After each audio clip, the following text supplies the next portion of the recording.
I got to ask about the team that has number 1 next to their name right now. And obviously it was a very short period of time, but they played NC State yesterday in Brooklyn. And Andy, I don't know if you were at that game, Andy. And you obviously didn't watch it, but I was there. Yeah, there was I did watch it, Andy, but I watched with mute, so I didn't. I obviously didn't hear you.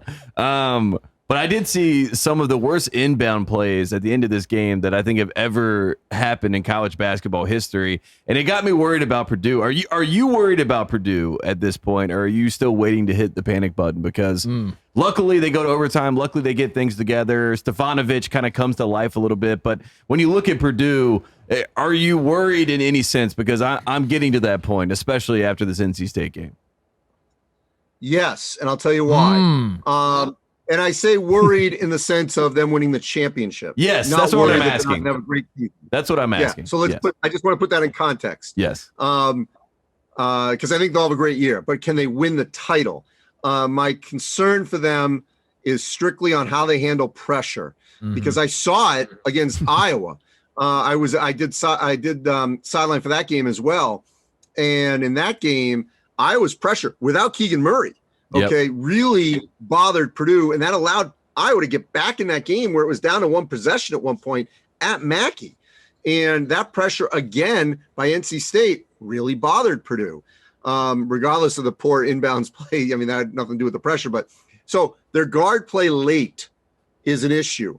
Hunter, Thompson, even Ivy get themselves in positions where they're trapped, literally and figuratively, of what to do. And that's a concern. The second thing that I think is going to be really intriguing to watch, Travion Williams is an absolute all-star. I do think he sometimes passes a little too much with those great one-handed passes, but he should really be the guy, okay? Zach Edey, as you know, despite as disruptive as he can be and hard to guard and all that, this thinking of he starts, Travion Williams finishes, and they alternate back and forth.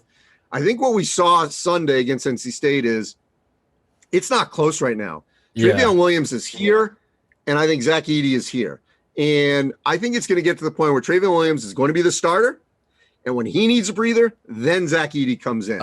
I agree, not 100%. This 50-50 deal. Because Travion Williams in the post, he can't be stopped when he gets position and he gets an angle. And I don't know, outside, I guess, Kofi, in terms of someone who's similar size, can contain him. Obviously, there are other bigs that can block shots and all that, but that can handle the physicality of him. There aren't many people in the country.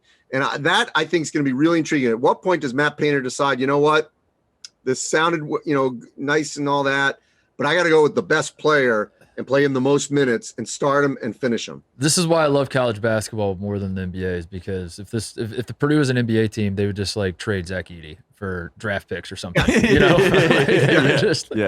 a vet and draft pick. You can't do that in college. You're stuck. You're like, we have a problem. It's a good problem. We have a lot of talent on our team, but it doesn't mesh like we need it to. And I don't know. He's gonna have to figure that out moving forward. So Tate brought up Purdue. I want your expertise. What's that? Do you agree with my point at all or no? I do agree with you. I think Travion played 33 minutes and Edey played what? I guess if you're making the argument against this, you would say Travion is playing well. What if he's playing well because he's found that role where he can come in against second units and off the bench.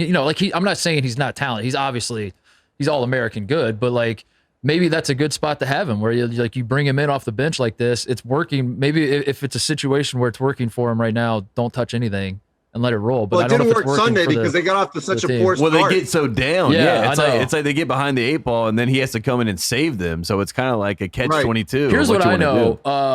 I'm glad I don't have to make the decision and we can just talk about it. And we just watch what Matt Painter does. And then if it doesn't work, we call him an idiot. Yeah, that's how it works. I like being in that seat. Hey there, thanks for watching Titus and Tate. For the full friend of the program experience, subscribe right below and come join us for all things college basketball. The action is heating up. Come join Titus and Tate.